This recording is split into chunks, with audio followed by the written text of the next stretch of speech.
little box, and it is the original box that my mother and her family brought from Russia.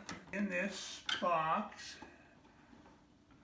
they carried all their earthly belongings, mainly because they didn't have a lot of things. They had an auction over in Russia before they went ahead and came this way. So this was a box they put their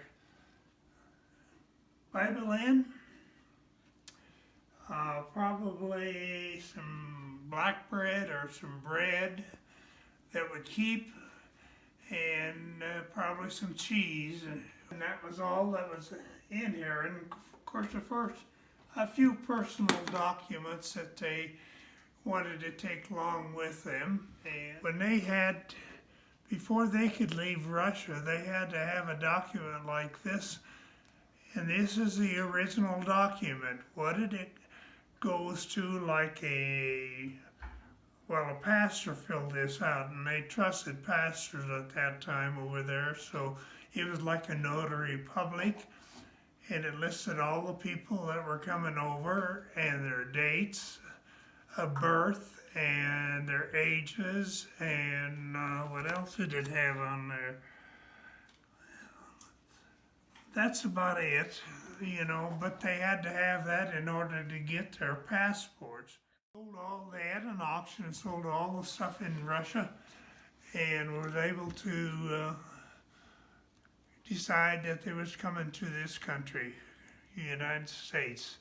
So they went to Hamburg, Germany, and there they caught the ship which they came over on, and this ship is the USS Lincoln.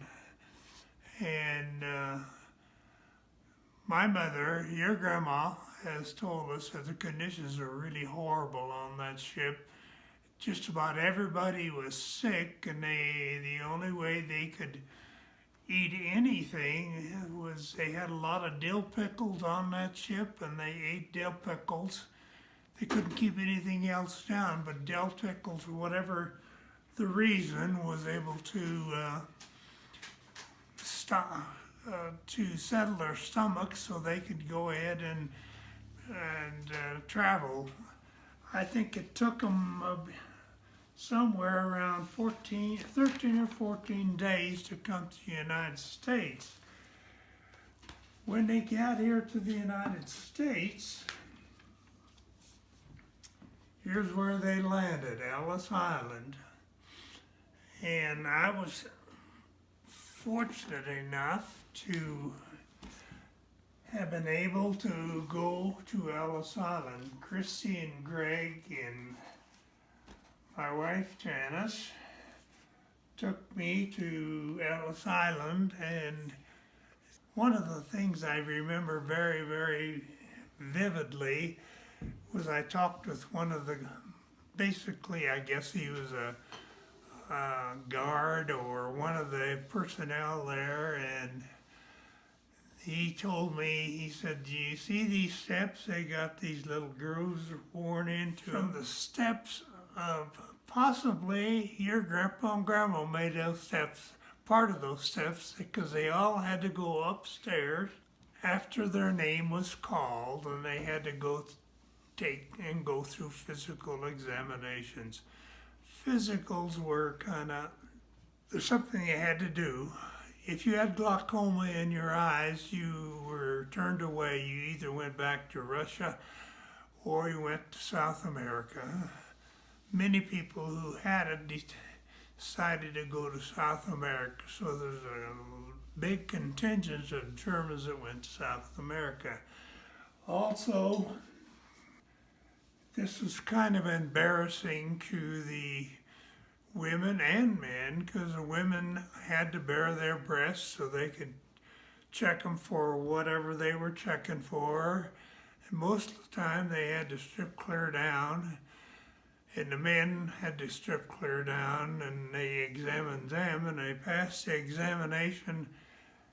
And this was a big building that had a circular wing on top on the second floor, and each room had a separate doctor in it that done different examinations.